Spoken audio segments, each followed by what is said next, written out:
Babe, I wanna catch on fire. It's buried in my soul. The California gold.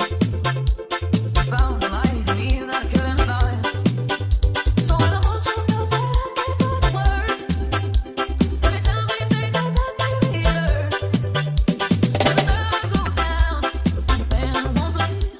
Oh my God mga kalodi, nandito na naman tayo pagkatapos nating mag-exercise sa araw na ito. Ayan, biyahe na naman tayo papunta sa ating puntahan kasi may pupuntahan tayo sa araw na ito mga kalodi.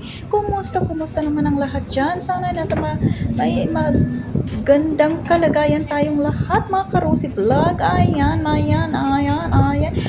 Nakaka-refreshing talaga ang area na ating pupuntahan kasi gigilid ng dagat ito at napakaganda. Kaso nga lang ang bilis-bilis ng sasakyan dahil walang traffic. Alam nyo ba kung saang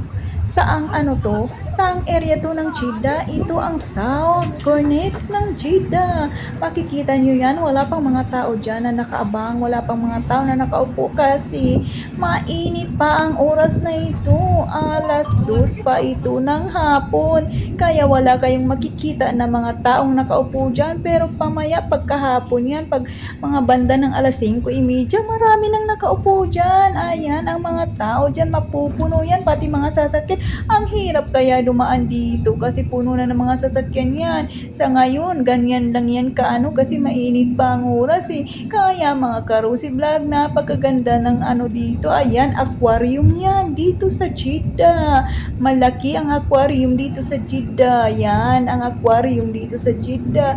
Nakapasok na ako dyan noon pa yun. Napakatagal na sa ngayon kasi medyo busy na si Rosie Vlog. Ang dami nang ginagawa ni Rosie Vlog. Maraming obligasyon si Rosie Vlog. Kaya wala na tayong oras sa pagpunta-punta ng mga ganyan. Kaya pahanap-hanap na lang ng pera. Kasi mas malaki ang gastusin natin ngayon. Kaya mga ka-Rosie Vlog, magdasal muna tayo. Salamat po Panginoon sa araw na ito at sa oras na ito na naging successful ang aming lakad. Maraming salamat po sa lahat. At gabayan mo kami, lalong-lalo na sa mga pamilya ko at sa mga taong nanonood lagi sa akin. Gabayan mo kaming lahat.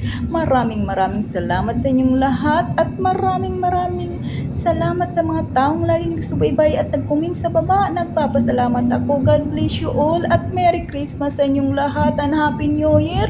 Ayan, na tayo malapit na ang dagat. Ayan, kung alam niyo niyang gustong-gusto ko talaga maligo ng dagat kasi hindi po pwede kasi naka-duty tayo sa oras na to. Maraming salamat mga ka-Rosie Vlog.